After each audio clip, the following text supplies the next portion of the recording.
The iron wheels of the coffin wagon creaked to a halt before the dusty cemetery of Gonzales, Texas.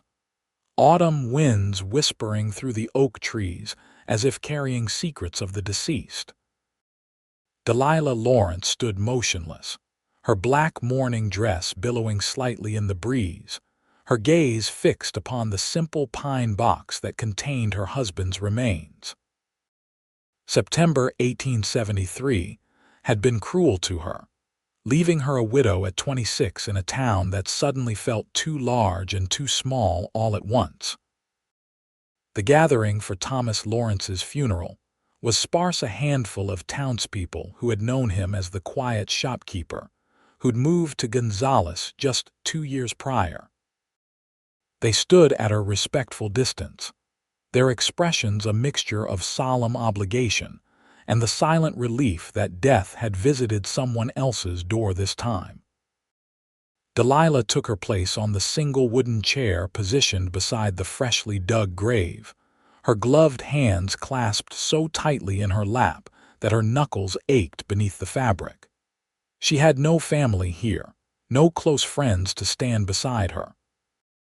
Thomas had been her entire world since they'd left Missouri, chasing dreams of a new beginning in Texas.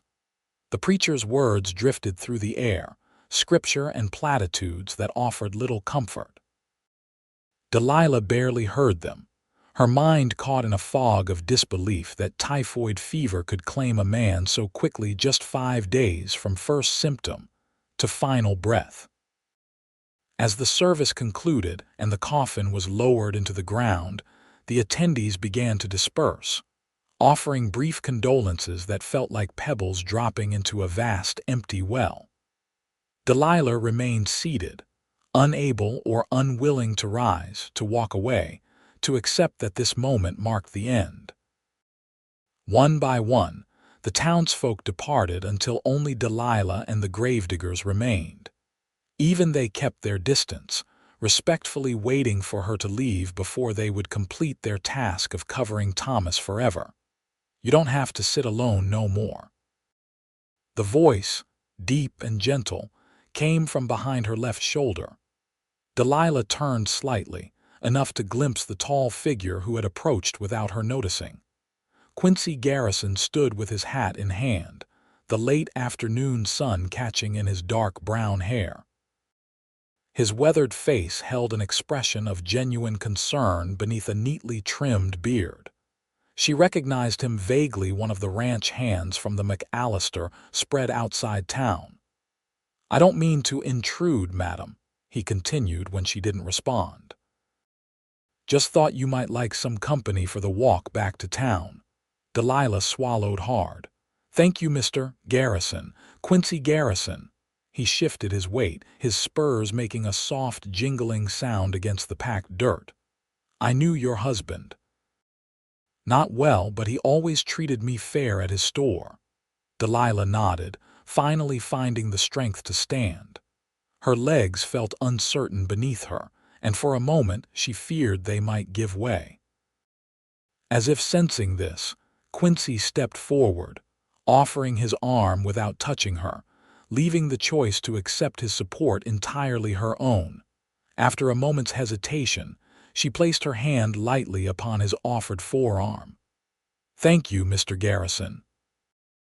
The walk back to town stretched before them, the cemetery being situated on a gentle rise overlooking Gonzales.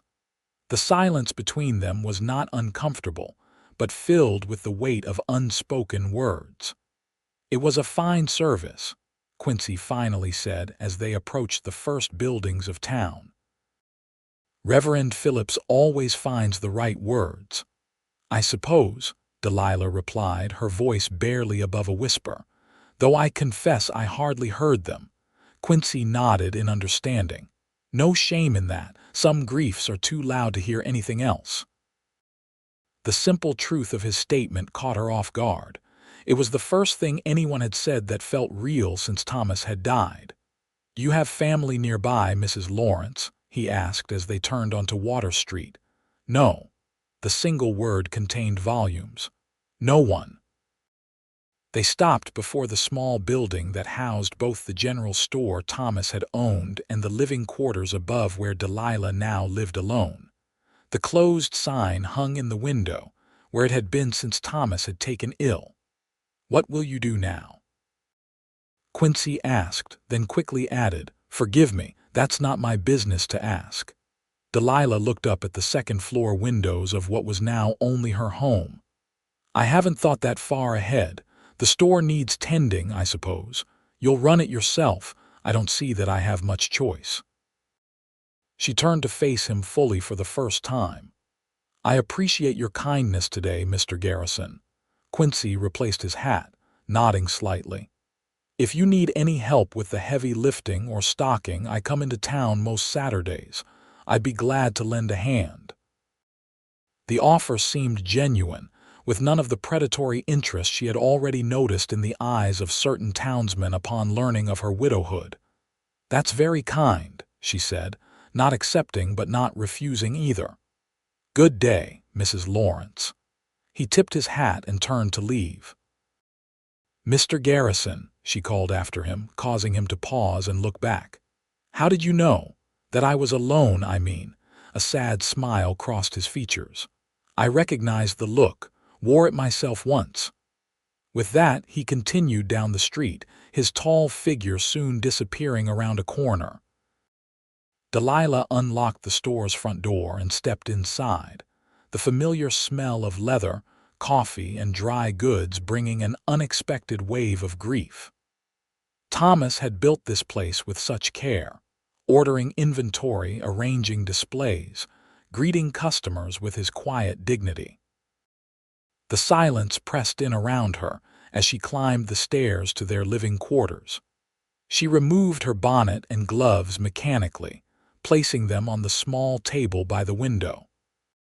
The motion caught her wedding band in a shaft of late afternoon sunlight, the gold gleaming like a question she couldn't answer.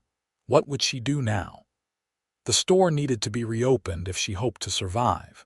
She had some savings, but not enough to live on indefinitely. She could sell the business, perhaps, but then what? Return to Missouri, where she had no one left either. Sleep eluded her that night, as it had since Thomas had fallen ill. She lay awake staring at the ceiling, the emptiness of the bed beside her a physical ache. When dawn finally broke, she rose with a sense of purpose if not peace. She would reopen the store. She would continue. She had no other choice. 3 days later, Delilah stood behind the counter of Lawrence General Goods, serving her first customers since Thomas's death. The townspeople were kind enough, offering condolences along with their purchases, though she noticed several wives watching their husbands closely when they addressed her. By midday, she had settled into a rhythm, finding comfort in the familiar tasks of measuring flour, weighing sugar, and tallying accounts. It was during a quiet moment when the bell above the door jingled, and Quincy Garrison entered, removing his hat as he stepped inside. "Mrs. Lawrence," he greeted her with a nod. "Good to see the store open again, Mr. Garrison." She straightened a display of canned goods. "What can I help you with today?" "Just the usual supplies." He handed her a list written in a careful, surprisingly neat hand. "McAllister sent me in for the ranch order." Delilah took the list, recognizing it as one of their regular customers.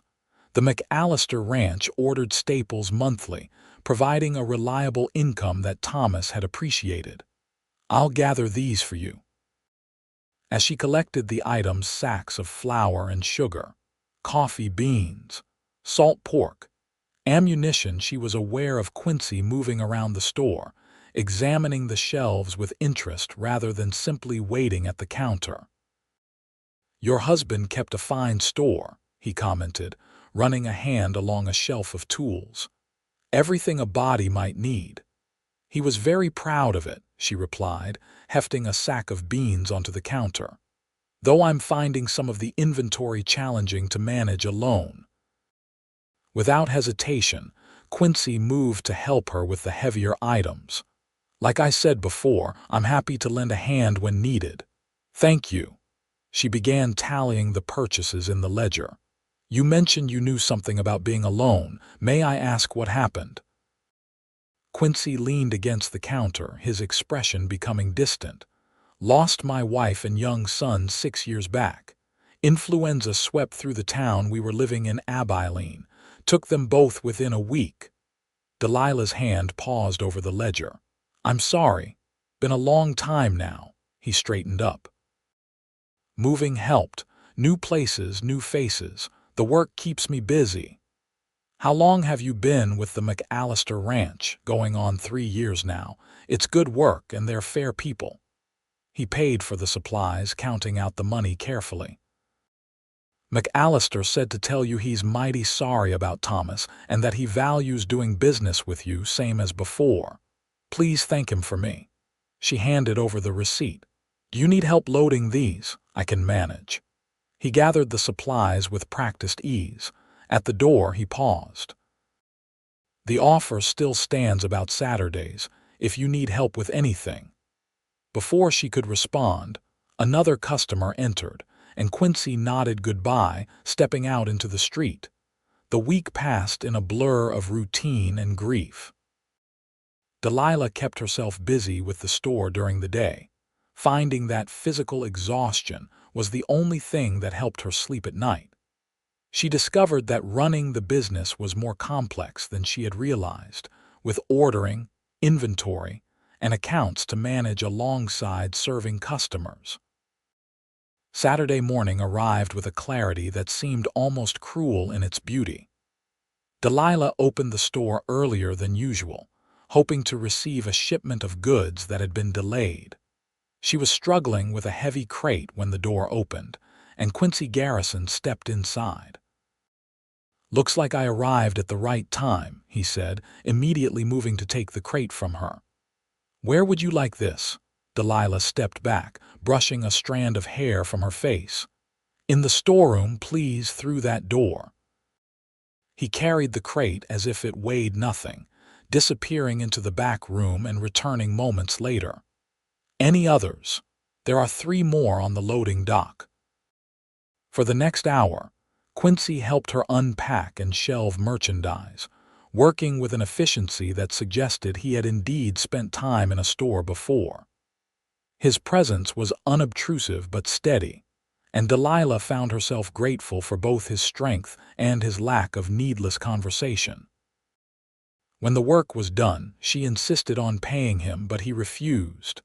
I offered my help freely, Mrs. Lawrence. No payment needed.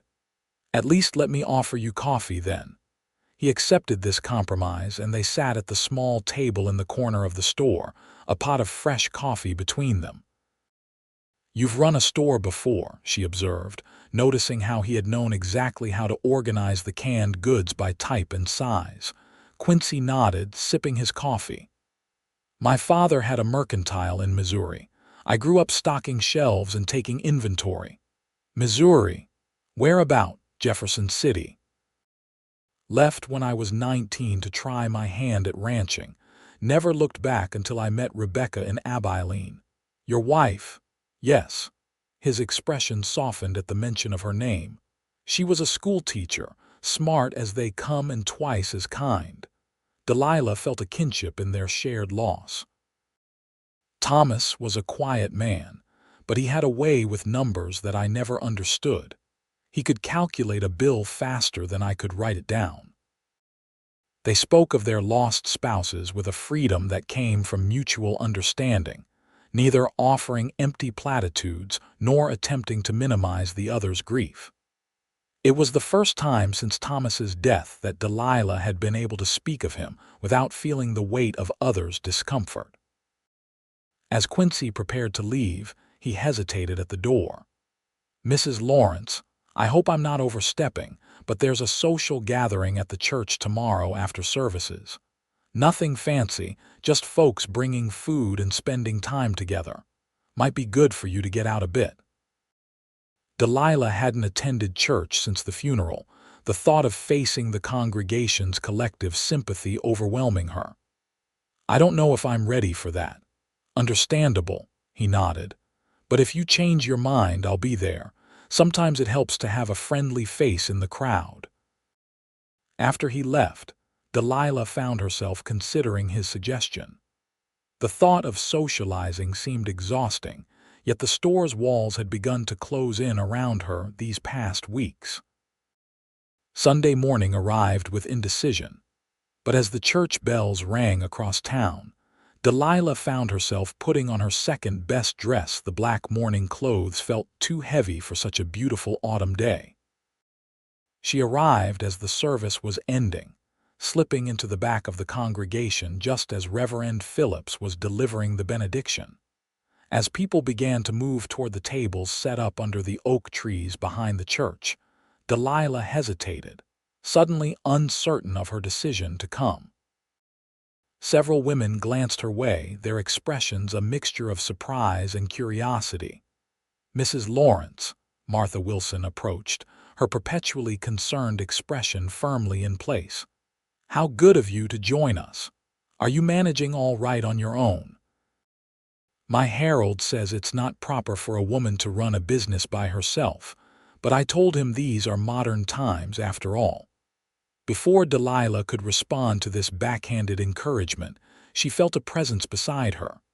"Mrs. Lawrence, glad you could make it."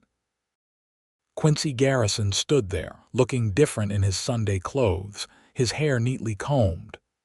"Mrs. Wilson, I hope you'll excuse us. I promised to introduce Mrs. Lawrence to the McAllisters. They've been asking after her." Mrs. Wilson's eyes widened slightly at this, and she stepped back with a forced smile. "Of course. Another time, perhaps."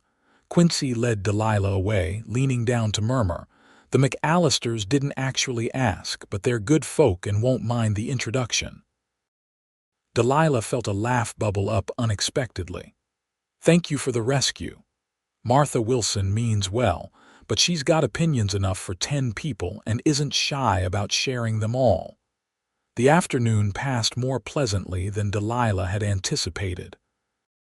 The McAllisters were indeed kind people, treating her with respect rather than pity. Sarah McAllister, a practical woman in her 50s, made a point of discussing business matters with her, offering advice on suppliers and merchants that might be useful. Throughout the gathering, Delilah noticed Quincy maintaining a respectful distance while somehow always being nearby if she seemed uncomfortable or trapped in an unwanted conversation. His presence was a steady anchor in the sea of social interactions she had been avoiding. As the gathering dispersed, Quincy offered to walk her home. The autumn sun was beginning its descent, casting long shadows across the streets of Gonzales. "Thank you for encouraging me to come today," Delilah said as they walked. "It was easier than I expected. Glad to hear it." He walked beside her, matching his long stride to her shorter one. "First steps are always the hardest. You speak from experience." "Unfortunately, yes." He glanced at her. "After Rebecca and our son died, I couldn't bring myself to join in anything. Felt wrong somehow to keep living when they couldn't." "Yes," Delilah whispered. "That's exactly it. A friend told me something once that helped, though it took time to understand it. He said that grief is just love with nowhere to go." Quincy looked ahead, his profile strong against the setting sun. Thought it was nonsense at first, but came to see the truth in it. They reached the store, and Delilah paused at the door. "Mr. Garrison, Quincy, please, if you're comfortable with that." "Quincy, then." She took a breath. "Would you like to come in for supper? It's nothing special, just stew I made yesterday, but there's plenty." Something flickered in his eyes, surprise, perhaps, or pleasure. "I'd be honored, Mrs. Lawrence." "Delilah," she said softly, "if I'm to call you Quincy." That first shared meal marked a shift in their relationship, though neither acknowledged it directly. Quincy continued to help at the store on Saturdays, and occasionally during the week when his duties at the ranch permitted it. Their conversations grew longer, more comfortable, extending beyond the practical matters of business or the shared experience of loss. Delilah learned that Quincy had fought briefly for the Confederacy, more out of geographical loyalty than political conviction, and had spent the last years of the war working as a wrangler for the cavalry. He had a younger sister in Missouri whom he hadn't seen in 8 years, but corresponded with regularly. He could play the harmonica, though he claimed not to be very good at it, and had once broken his arm falling out of an apple tree as a boy. In turn, she told him about growing up in a large family in Missouri, being the middle child of 5 daughters. How she had met Thomas when he came to repair her father's roof, and how they had married against her mother's wishes, who had thought Thomas too reserved and serious for her lively daughter. She confessed that she had once dreamed of being a teacher herself, but had never pursued it. October gave way to November, bringing cooler temperatures and the first hints of the winter to come. Delilah found herself watching the door each Saturday morning, anticipating Quincy's arrival with a warmth that both comforted and unsettled her. It had been just 2 months since Thomas's death, and the guilt she felt at her growing feelings for another man weighed heavily upon her. One crisp Saturday morning, Quincy arrived looking troubled. He removed his hat as usual but seemed distracted as he helped her with the weekly inventory. "Is something wrong?" Delilah finally asked as they worked side by side, counting spools of thread. Quincy hesitated, then sighed. "McAllister's selling the ranch. His wife wants to move back east to be closer to their daughter and grandchildren." Delilah set down her pencil. "When?"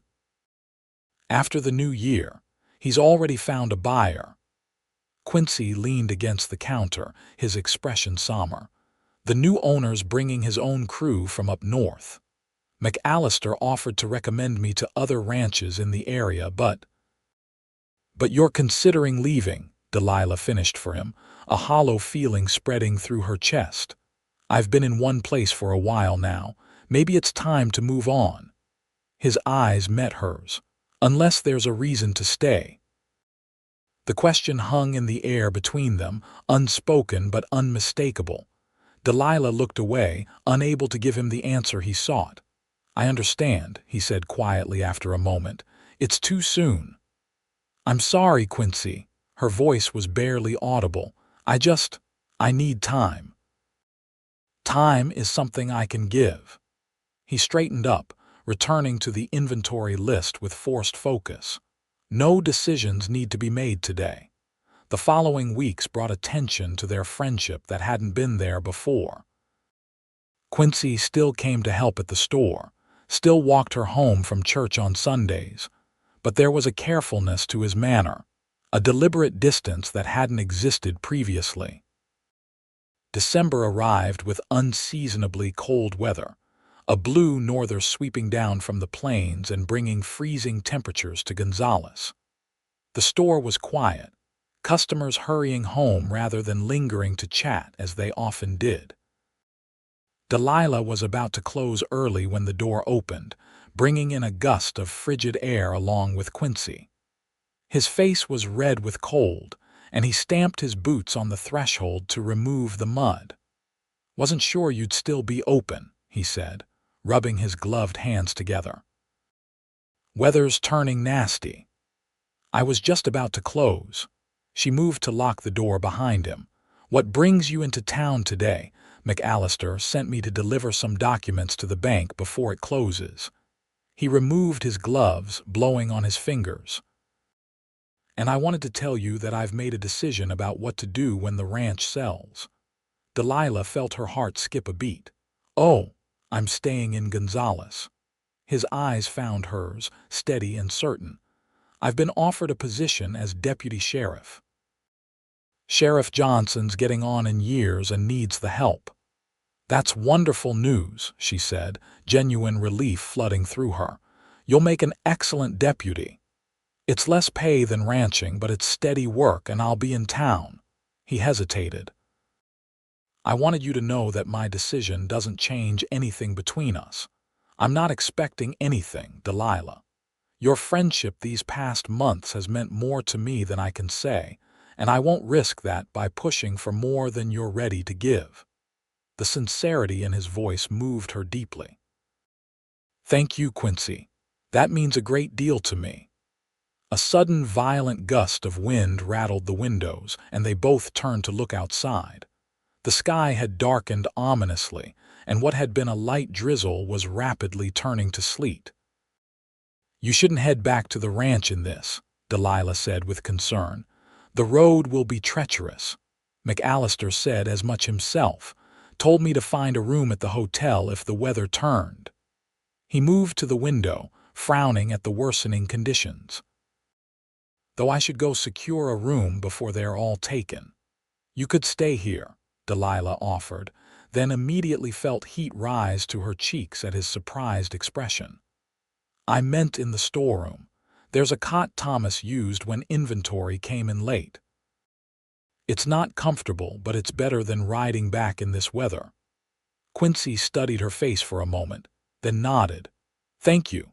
That's very kind." The storm intensified as evening fell, wind howling around the building and sleet turning to snow, a rare occurrence in South Texas. Delilah prepared a simple supper, and they ate together in the small living quarters above the store, the warmth of the stove creating a cozy contrast to the bitter cold outside. "Reminds me of winters in Missouri," Quincy commented, helping her clear the dishes afterward. "Though folks here aren't as prepared for it, this will cause some hardship if it lasts." "Do you miss Missouri?" she asked, handing him a plate to dry. "Sometimes. Miss the seasons changing properly, the way the hills look in autumn." He set the dried plate aside. "But there were too many ghosts there after my father passed. Sometimes a fresh start is the only way forward." "Is that what you did after your wife and son died? Found a fresh start?" He nodded slowly. "Tried to anyway. Spent 2 years drifting from place to place, taking whatever work I could find. Wasn't living so much as existing." Delilah understood that feeling all too well. "What changed? Honestly. Got tired of running from the pain. Realized it would follow me wherever I went." He hung the dish towel carefully over the edge of the basin. "So I stopped running. Decided to plant roots again at the McAllister Ranch. It's been good, these past 3 years." His words resonated deeply with her. The past 3 months, she had been existing rather than living, going through the motions of running the store and maintaining her home, but not truly engaging with life. "I think I've been doing the same," she admitted. "Just existing." "It takes time," he said gently. "No one can tell you how long is right." Their conversation continued as they moved to sit beside the stove, the storm providing a backdrop to their words. They spoke of their childhoods, their dreams, the books they had read and places they hoped to see someday. The hours passed unmarked until the mantel clock chimed midnight, startling them both. "I should let you get some rest," Quincy said, rising from his chair. "Thank you for supper and for the shelter." "Thank you for the company," she replied, suddenly reluctant to see him go downstairs to the storeroom. He hesitated at the top of the stairs, looking back at her with an expression she couldn't quite read in the dim light. "Good night, Delilah." "Good night, Quincy." Sleep came fitfully that night, her thoughts filled with Quincy's presence just a floor below. When dawn broke, the storm had passed, leaving a transformed landscape outside her window. A thin blanket of snow covered the ground, unusual enough in Gonzales to seem magical. She dressed quickly and descended to the store, finding Quincy already awake and stoking the stove. He had folded the blankets on the cot neatly and was preparing coffee. "Hope you don't mind," he said when he saw her. "Thought you might appreciate a hot cup this morning." "Not at all, thank you." She accepted the cup he offered, their fingers brushing briefly in the exchange. They stood together at the window, watching as the town began to stir, people emerging cautiously to assess the damage from the storm. Children appeared, exclaiming over the snow with delight, their breath forming clouds in the cold air. "I should head back to the ranch," Quincy said after they had finished their coffee. "McAllister will need help checking on the cattle after this cold snap." "Of course." Delilah walked him to the door. "Thank you again for your help yesterday." He put on his hat and coat, then paused with his hand on the doorknob. "Delilah, he stopped, seeming to reconsider his words. "I'll see you Sunday, if not before." After he left, the store felt emptier somehow, despite having been her solitary domain for months. She went through the motions of opening, though few customers ventured out in the cold. Her thoughts kept returning to Quincy, to the unspoken words that had hung between them when he departed. Sunday brought clear skies and a slight warming that began to melt the snow. Delilah attended church, keenly aware of Quincy's presence several pews ahead, sitting with the McAllisters as usual. After the service, he sought her out, his smile warm but slightly reserved. "Beautiful day," he commented as they walked together from the church. "Snow'll be gone by nightfall, I reckon." It was lovely while it lasted. She matched his pace, noticing how naturally they fell into step together. "How are things at the ranch?" "Lost a few calves to the cold, but not as bad as it could have been." He glanced at her. "And the store? Any damage from the storm?" "A few leaks in the roof, but nothing serious. I put buckets underneath until I can get someone to look at it. I could take a look today if you'd like." And so the pattern resumed, Quincy helping with repairs at the store, Delilah cooking him supper in return, their friendship continuing on familiar ground. But something had shifted during that stormy night, an acknowledgement of feelings that neither was ready to voice aloud. Christmas approached, bringing with it a festive atmosphere to Gonzales despite the continuing cold weather. The town organized a holiday celebration in the square, with music, food, and a towering pine tree decorated with handmade ornaments. Delilah found herself caught up in the preparations, providing fabric scraps for ornaments and baking cookies for the celebration. For the first time since Thomas's death, she felt a spark of genuine joy in the season. The night of the celebration, Quincy arrived at the store to escort her to the square. He had traded his usual work clothes for a clean suit and had trimmed his beard neatly. "You look lovely," he said when she opened the door, his eyes taking in her forest green dress, the first colored garment she had worn since the funeral. "Thank you." She felt a blush warm her cheeks. "You're quite handsome yourself." The town square was transformed, lanterns hanging from tree branches and tables laden with food set up around the perimeter. A small group of musicians played cheerful tunes, and children darted between adults, their excitement palpable. Quincy and Delilah joined the festivities, greeting neighbors and sampling the holiday treats.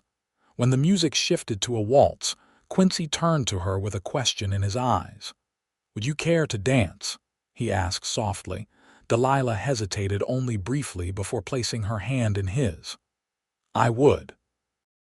He led her to the area cleared for dancing, his hand warm against the small of her back as they began to move in time with the music. Delilah had forgotten the simple pleasure of dancing, of moving in harmony with another person. "I haven't danced since our wedding," she admitted as they circled the makeshift dance floor. "Thomas wasn't fond of it." "Rebecca loved to dance," Quincy replied. "Used to say a good waltz was better than medicine for lifting the spirits." "She sounds like she was a wise woman." "She was." His voice held fondness without the sharp edge of grief that had been present when he first spoke of his wife months ago. "She would have liked you, I think." The music ended too soon, and they returned to the edge of the square, both slightly breathless from the dance. Several townspeople had noticed them together, and Delilah could feel curious gazes following them. People are watching us, she murmured. Let them, Quincy said with a hint of defiance. We're not doing anything wrong.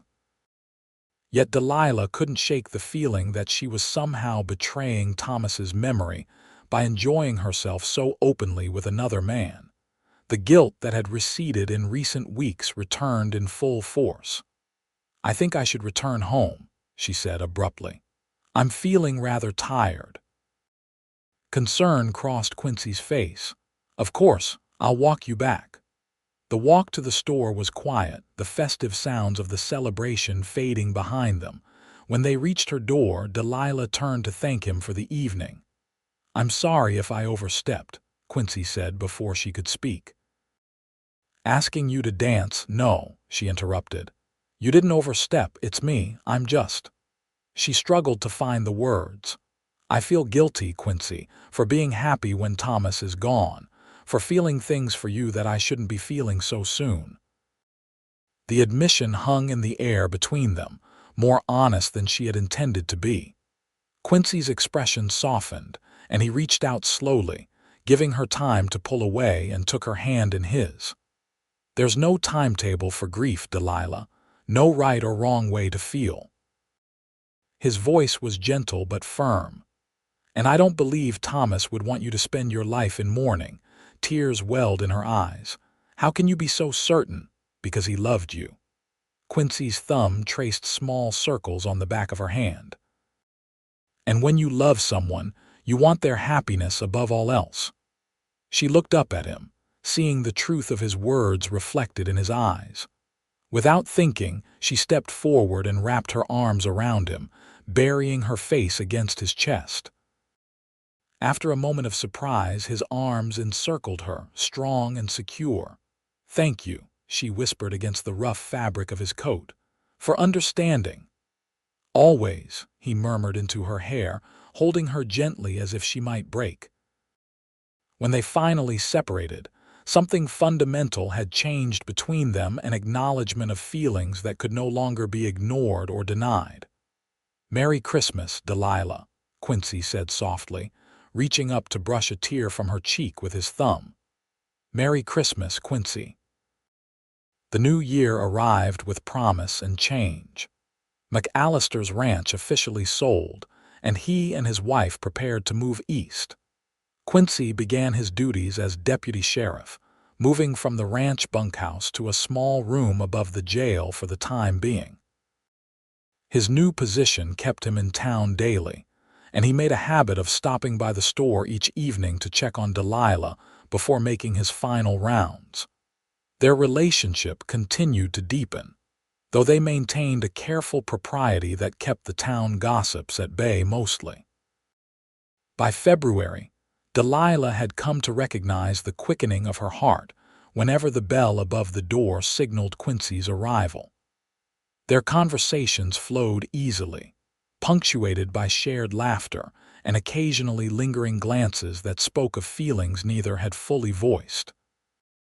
It was on a quiet Tuesday afternoon when the door to the store opened and Sheriff Johnson entered instead of his deputy. "Afternoon, Mrs. Lawrence," he greeted, removing his hat. "Fine day." "Sheriff," she nodded, setting aside the inventory list she had been working on. "What can I help you with today? Actually, I came to tell you that Deputy Garrison's been injured." He held up a hand as alarm crossed her face. "Nothing too serious, mind you. Got himself kicked by a horse while helping break up a dispute at the livery. Dr. Pearson's tending to him now, but he asked me to let you know he wouldn't be stopping by today." "Thank you for telling me," Delilah said, trying to keep her voice steady. Will he be all right?" "Few cracked ribs and a nasty bruise from what the doc says. Painful, but he'll mend." Sheriff Johnson studied her face for a moment. "He's resting at the jail if you've a mind to check on him later. Might do him good to see a friendly face." After the sheriff left, Delilah tried to focus on her work, but concern for Quincy overrode all else. As soon as she could reasonably close the store, she gathered some supplies, fresh bread she had baked that morning, a jar of preserves, and a bottle of liniment that Thomas had sworn by for muscle pain, and made her way to the jailhouse. She found Quincy lying on the narrow cot in the small room above the jail, his face pale but his eyes brightening when he saw her at the door. "Delilah," he attempted to sit up, wincing with the effort. "Don't you dare," she scolded gently, setting down her basket and moving to his side. "Sheriff Johnson told me what happened. You need to rest." "It looks worse than it is," he claimed, though the tightness around his eyes belied his words. "Men," she sighed, shaking her head. "Always so determined to be brave. Thomas was the same way, refused to admit when he was hurting." She helped him take a dose of the laudanum Dr. Pearson had left, then sat beside him as he ate a little of the bread and preserves she had brought. His room was sparsely furnished but neat, with a small table holding his few personal possessions, a worn Bible, a harmonica, and a framed daguerreotype that she assumed was of Rebecca and their son. As the laudanum began to take effect, his eyelids grew heavy. "Thank you for coming," he murmured. "Seeing you is better medicine than anything the doctor prescribed." Delilah felt a warmth spread through her chest at his words. She reached out hesitantly to smooth back a lock of hair that had fallen across his forehead. "Rest now. I'll come back tomorrow." His hand caught hers as she rose to leave. "Delilah," he said, his voice thick with medication and emotion, "I've fallen in love with you. Probably shouldn't say it now, all doped up, but there it is." The simple declaration stole her breath away. She leaned down and pressed a gentle kiss to his forehead. "We'll talk when you're feeling better. Sleep now." As she walked home through the quiet streets of Gonzales, Delilah's mind whirled with Quincy's declaration. Love. He had said love. And the truth that she had been dancing around for weeks now confronted her directly. She loved him too. The realization brought not guilt, as she might have expected, but a sense of peace.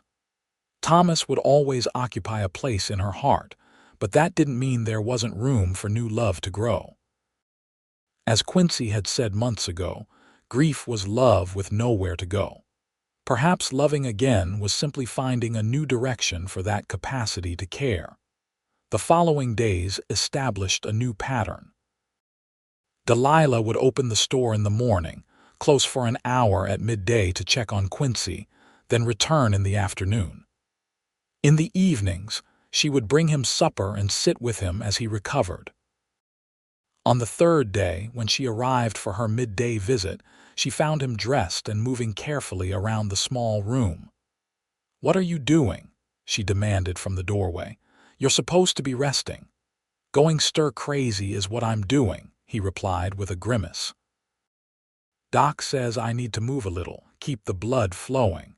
Just can't do anything strenuous for a few weeks."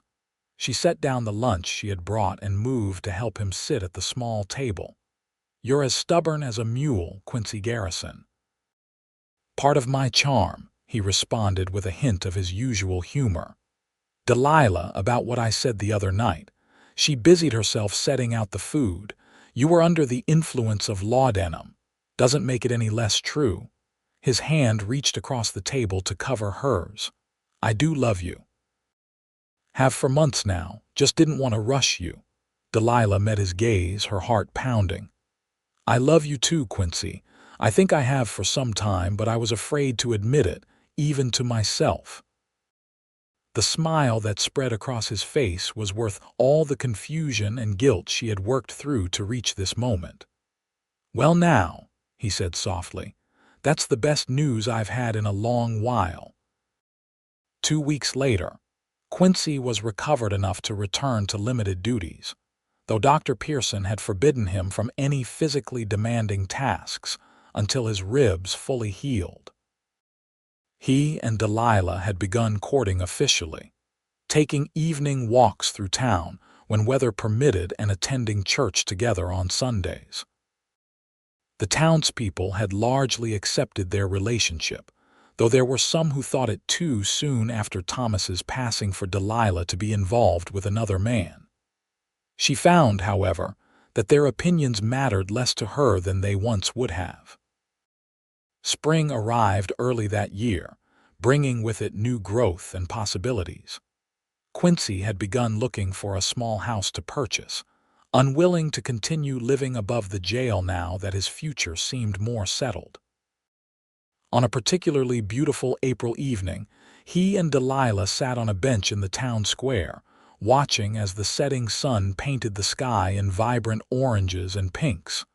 "I've been thinking," Quincy said, his voice thoughtful, "about the future." "What about it?" Delilah asked, her hand resting comfortably in his. "About our future specifically." He turned to face her fully.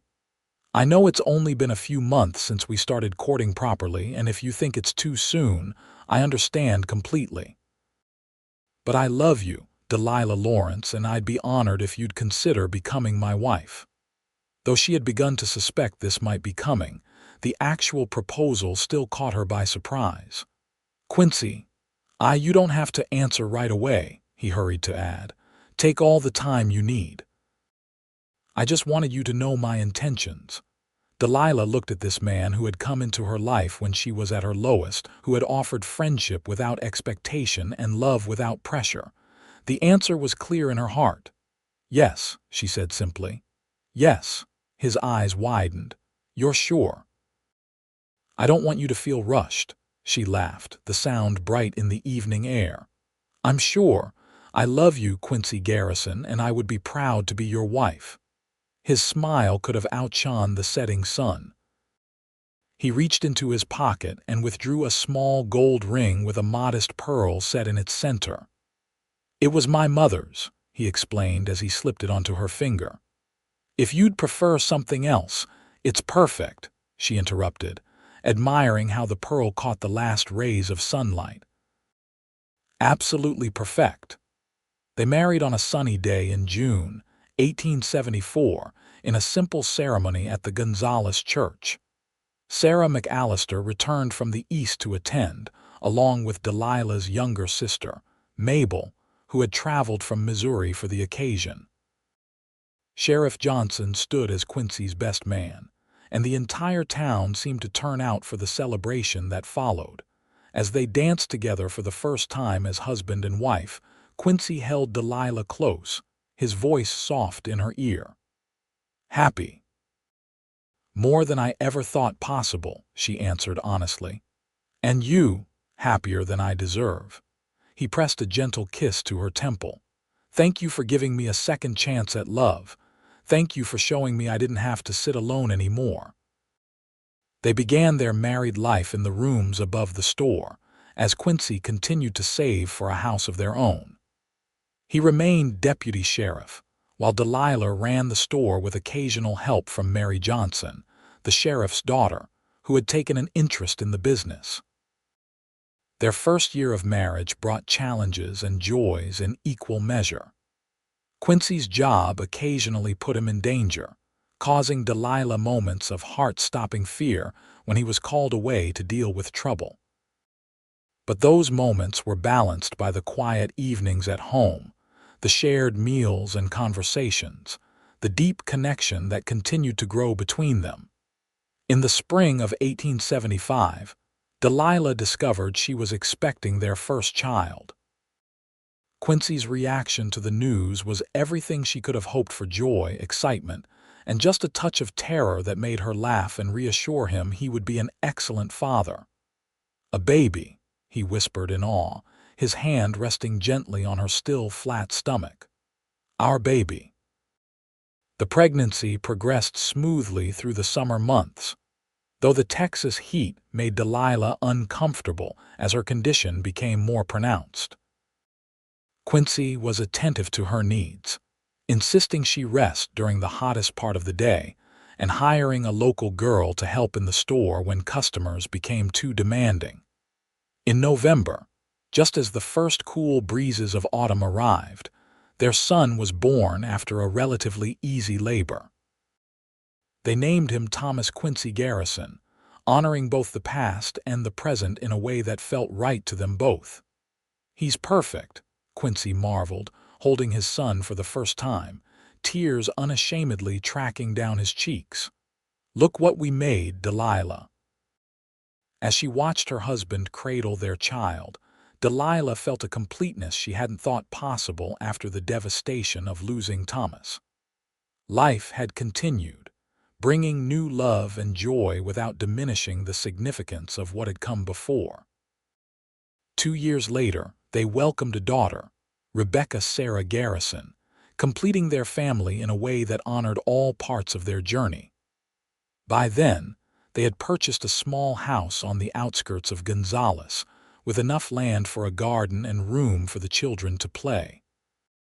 Quincy had been promoted to sheriff after Johnson retired, a position he filled with fairness and integrity that earned him the respect of the community. Delilah continued to run the store, though with less involvement as their family grew, gradually training Mary Johnson to take over more of the day-to-day operations.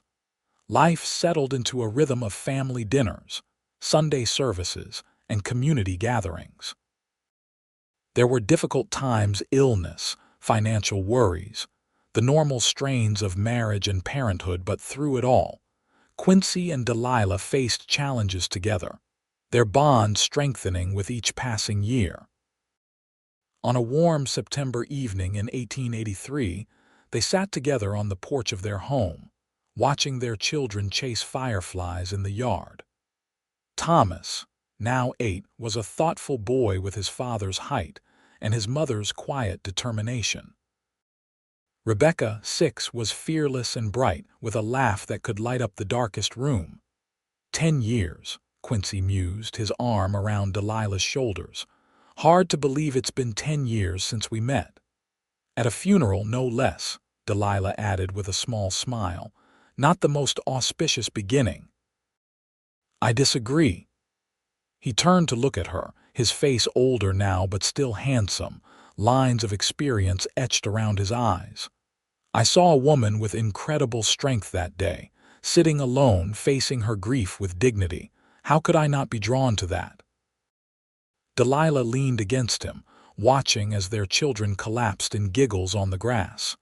I'm glad you were. Drawn to me, I mean. I can't imagine what my life would be like if you hadn't spoken to me that day. You'd have been fine, he assured her. You're the strongest person I know, Delilah Garrison, but I'm mighty glad I got to be part of your story. Our story, she corrected, tilting her face up for his kiss. As twilight deepened around them and their children's laughter filled the air, Delilah reflected on the journey that had brought them to this moment. From the deepest grief had come unexpected joy. From loneliness had grown a family. From 2 broken hearts had emerged something whole and beautiful. The woman who had sat alone at a funeral had found not just companionship, but a love that had transformed her life in ways she could never have imagined. And the cowboy who had offered her comfort had found healing for his own wounds in the family they had built together. Life in Gonzales continued to change around them as the years passed. The railroad came, bringing new opportunities and challenges. Their children grew, Thomas eventually following his father into law enforcement, while Rebecca surprised everyone by studying medicine and becoming one of the first female doctors in the county. Through it all, Quincy and Delilah remained constants for each other, their love deepening with each passing season. They weathered storms together, celebrated triumphs, and found joy in the ordinary moments that made up their extraordinary life together. And on quiet evenings, they would sometimes reminisce about that September day in 1873, when a grieving widow sat alone at a funeral, and a kind-hearted cowboy offered her not just company for the moment, but companionship for a lifetime. You don't have to sit alone no more, he had said. And she never had again.